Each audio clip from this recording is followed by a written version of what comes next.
你进去！你，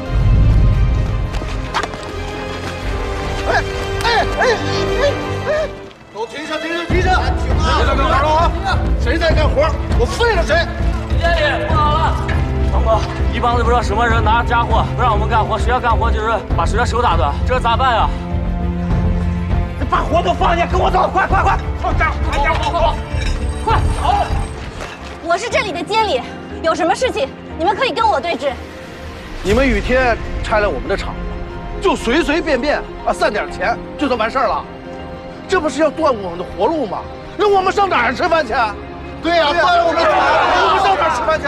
大家冷静一下，合同是兴盛给你们签的，价格也是兴盛给你们谈的，跟雨天没有半毛钱关系，所以你们应该找的是兴盛，不是雨天。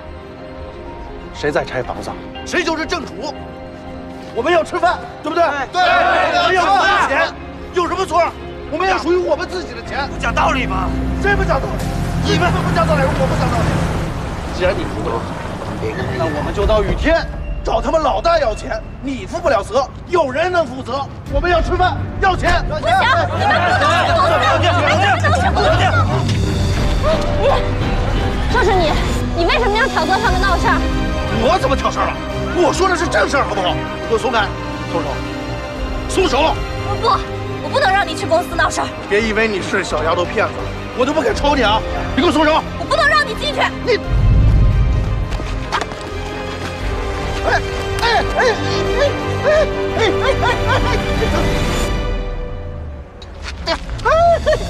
你让谁呀你？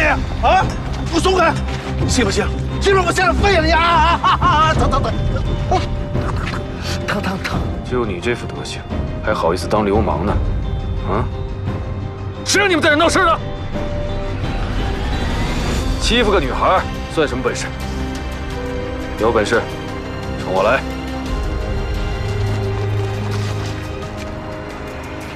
你谁呀你？哪儿冒出来的呀？这有你什么事儿啊？雨天总裁雷雨峥，这小子唬咱们呢，这谁知道他是不是老总啊？我刚才已经了解过了，你们闹事的原因就是嫌拆迁的费用太低了。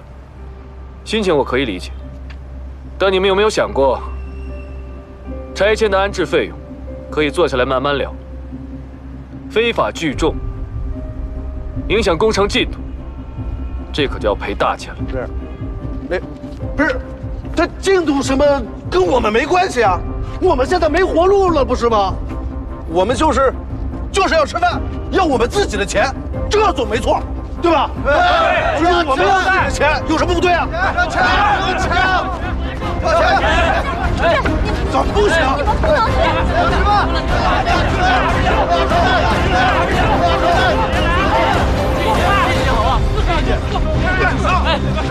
你们不能别，咱们解释一下。解释什么解释？杜小松，为什么杜小松？闹出人命来了，谁也不许走，都给我围住！围住！就是啊，跟我不能走。是，我要记住你。他自己倒的，跟我没关系。他自己倒的，围住，不让走，不然你们给。